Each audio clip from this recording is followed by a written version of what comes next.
terkasih di dalam Tuhan Yesus Kristus, memandang segala sesuatu sebagai hal yang berharga secara terus-menerus dalam waktu lama bukanlah hal yang mudah untuk dilakukan. Apa yang sudah biasa dilihat atau dirasakan terkadang membuat hal yang berharga kemudian nampak seperti hal yang biasa saja.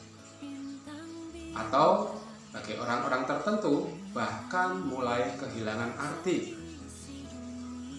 Orang yang sudah sering makan enak tidak akan melompat kegirangan ketika makan makanan yang enak lagi.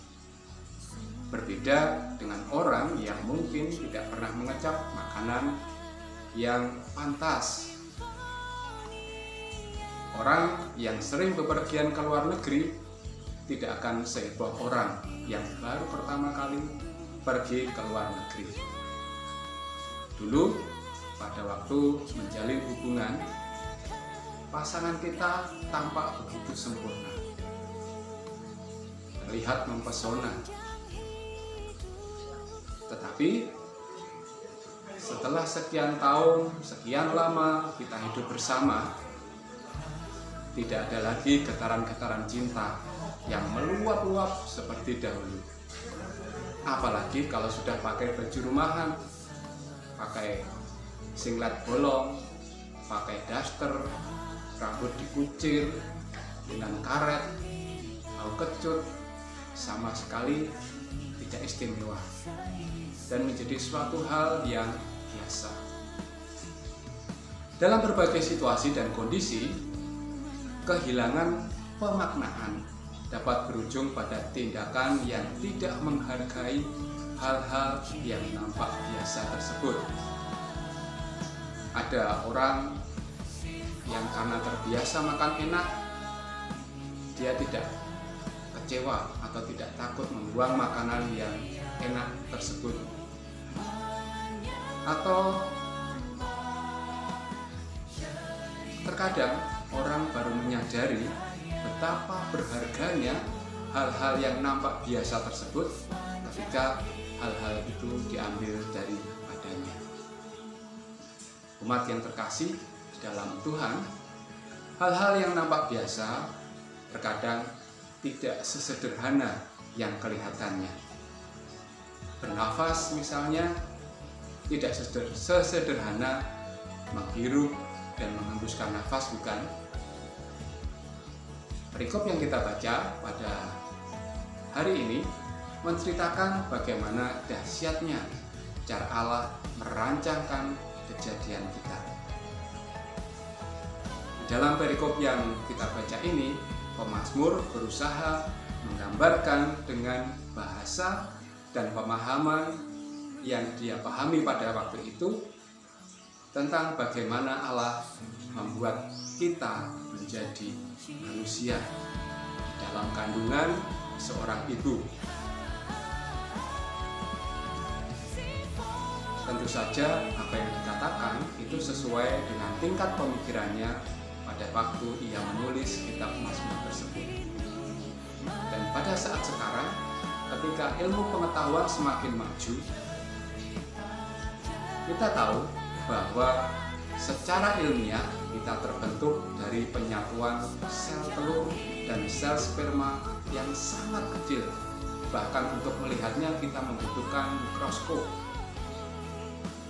Dan wujud kita sudah dirancang oleh Allah di dalam DNA yang ada pada inti sel tubuh kita. Kalau sel tubuh itu sudah kecil, apalagi intinya sungguh sangat kecil. Tapi disitulah terdapat DNA yang menentukan kita nanti akan berambut apa, berkulit apa, tubuh kita sebesar apa, sudah dirancangkan sedemikian rumit oleh Allah dalam hal yang tampaknya sangat kecil seperti itu. Dan hal ini menunjukkan betapa hebat, betapa dahsyat, dan betapa rumitnya rancangan Allah untuk kejadian kita. Dan hal-hal yang menunjang kehidupan kita pun tidak kalah dahsyat dan rumit. udara, air, sinar matahari, manusia lain di sekeliling kita, lingkungan hidup, lingkungan sosial, dan lain-lainnya semua dirancang oleh Allah dengan sangat luar biasa. Begitu pula dengan kehidupan yang dikaruniakan Tuhan untuk kita jalani sampai saat ini. Kasih, pengampunan yang Dia anugerahkan, hari-hari yang kita dipercayakan Tuhan untuk kita lalui, dan setiap kesempatan yang Dia berikan, orang-orang yang dihadirkan di dalam kehidupan kita maupun rutinitas kita setiap hari sungguh sangat rumit dirancang oleh Allah. Semua hal itu kadang seringkali kita anggap sebagai sesuatu yang biasa dan bahkan kadang-kadang tidak memiliki arti bagi kita semua. Tetapi seperti yang kita tahu bahwa hal-hal itu sebetulnya adalah hal-hal yang sangat istimewa dan pada saat yang bersamaan diberikan secara cuma-cuma oleh Allah kepada kita. Nah, tetapi sayangnya seringkali kita menganggap hal-hal itu sebagai hal-hal yang biasa, sehingga menjadi tidak begitu berarti atau tidak kita perhatikan di dalam kehidupan kita. Lalu, bagaimana kita harus merespon hal-hal yang nampak biasa tersebut? Hargai semua hal tersebut dengan tidak memurahkannya.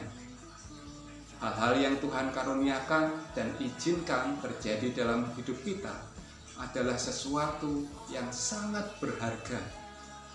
Bahkan pengalaman yang buruk sekalipun dapat membentuk kita sedemikian rupa sehingga kita menjadi seperti adanya kita pada saat ini. Hari ini, Bapak, Ibu, Saudara yang terkasih di dalam Tuhan, kita diingatkan tentang satu hal sederhana. Lihatlah semua yang Tuhan karuniakan sebagai hal yang besar dan istimewa. Kita ucapkan syukur untuk hal-hal itu dengan menghargai dan mengelola segala sesuatunya dengan baik. Karena apa yang nampak biasa belum tentu sesederhana yang kelihatannya. Amin. Mari kita berdoa. Allah Bapa yang Maha Pengasih, kami menyadari pada pagi hari ini karena Engkau mengingatkan kami melalui firman-Mu bahwa Engkau merancangkan kehidupan kami dengan begitu luar biasa, dengan begitu rumit, di luar akal pemikiran kami. Tetapi ampunilah kami Bapa, karena kami sering menganggap hal-hal yang Engkau berikan sebagai sesuatu yang sederhana, sesuatu hal yang biasa. Padahal seharusnya kami menghargainya, kami mengelolanya dengan sebaik-baiknya. Oleh karena itu Bapa, kami mengucap syukur karena Engkau mengingatkan kami melalui firman-Mu pada pagi hari ini, agar kami menghargai dan mengelola semua berkat yang kami terima dengan penuh ucapan syukur dan dengan penuh kesungguhan, sehingga kehidupan kami menjadi kehidupan yang lebih bermakna.